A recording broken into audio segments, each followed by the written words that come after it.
রাম নারায়ণ রাম। আজকের এই পর্বে আমি আপনাদের সবার সাথে আমার কিছু ব্যক্তিগত অভিজ্ঞতার কথা ভাগ করে নেব। আমি যখন মহাগুরু বালক ব্রহ্মচারী মহারাজের সঙ্গে পরিচিত হই সেই সময়ের অভিজ্ঞতার কথা বলবো। মহাগুরু বালক ব্রহ্মচারী মহারাজ একটি হিন্দু পরিবারে জন্মগ্রহণ করেন। তাঁর দেহ ছিল চৈতন্য মহাপ্রভুর দেহ। 1972 সালে আমি মহাগুরু বালক ব্রহ্মচারী মহারাজের ব্যক্তিগত দর্শন পেয়েছিলাম। পশ্চিমবঙ্গে একটি জায়গা আছে যেখানে আমাদের আত্মীয়রা আমাকে জোর করে মহাগুরুকে দেখতে নিয়ে গিয়েছিল, যেখানে ইতিমধ্যে মহাগুরুকে দেখতে প্রচুর ভিড় হয়েছিল। কিন্তু হঠাৎ একটি অলৌকিক ঘটনা ঘটল। আমরা লাইনের একেবারে অনেক পিছনে ছিলাম। তখন মহাগুরু বালক ব্রহ্মচারী মহারাজের একজন শিষ্য এসে জিজ্ঞাসা করলেন, এখানে শঙ্কর সরকার নামে কে আছে?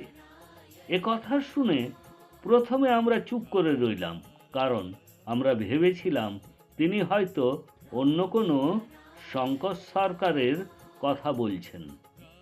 আমরা অনেকক্ষণ চুপ করে রইলাম। তারপর সেই শিষ্য আমাদের সামনে এসে সরাসরি আমাকে বললেন, মহাগুরু আপনাদেরকে ডাকছেন। তারপর আমরা সেই শিষ্যের সাথে মহাগুরুর সঙ্গে দেখা করতে গেলাম।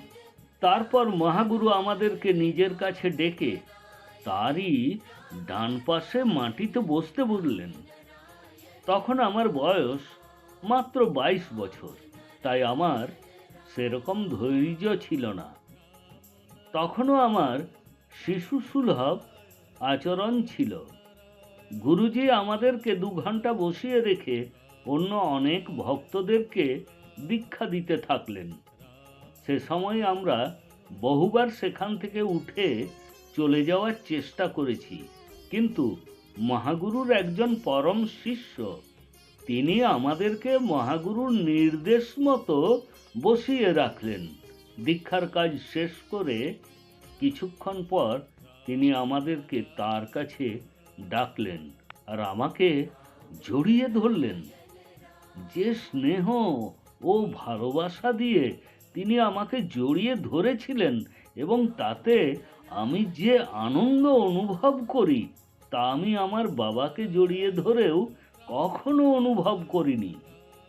মহাগুরু তখন আমাকে জিজ্ঞাসা করলেন, কি করা হয়? আমি বললাম, ব্যবসা করি।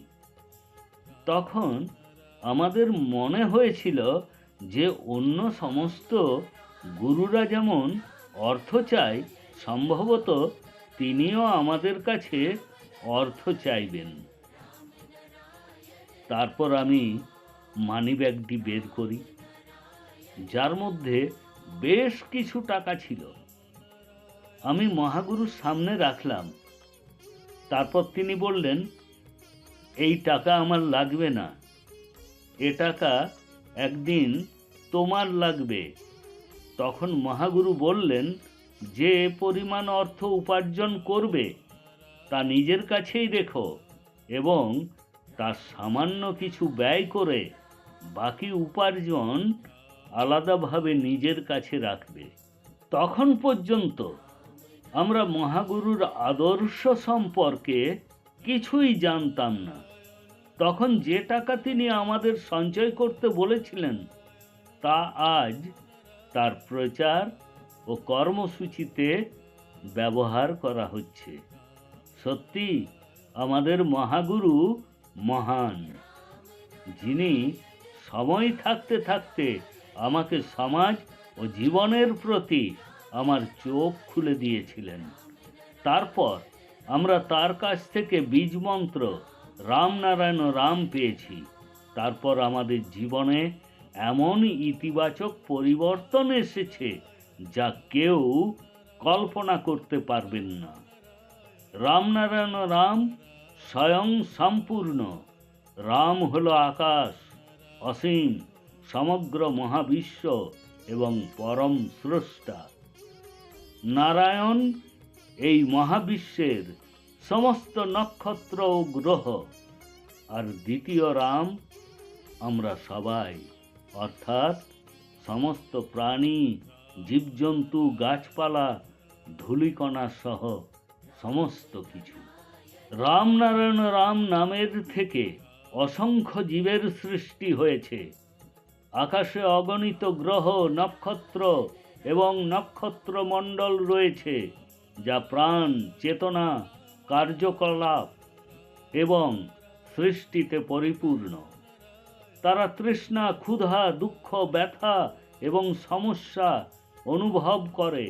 আমাদের শরীরে অসংখ্য চিন্তা আছে এবং তাদের মধ্যে আমাদের বিবেক হস্তক্ষেপ করে, আমাদের পথ দেখায় এবং আমাদের ভুলগুলিকে দেখিয়ে দেয়, নির্দেশ করে। যাই হোক, সেই নির্দেশ আমরা কখনো কখনো শুনি, আবার কখনো কখনো শুনি না, ফলে অন্যায় এবং দুর্ঘটনা ঘটে। তাই রামনারায়ণ রাম জপ সকলকে একত্রিত করে এবং শান্তি, সমতা, আভ্যন্তরীণ সুখ, আত্ম উপলব্ধি, আত্মপ্রেম এবং আত্মবিশ্বাসে উৎসাহিত করে এবং প্রকৃতির দেখানো সত্যের পথে চলতে উৎসাহিত করে। তাই আপনারা সবাই দ্রুত এই বীজ মন্ত্র রামনারায়ণ রাম নামের সাথে সংযোগ স্থাপন করুন এবং একটি নিয়ন্ত্রিত জীবন যাপন করুন।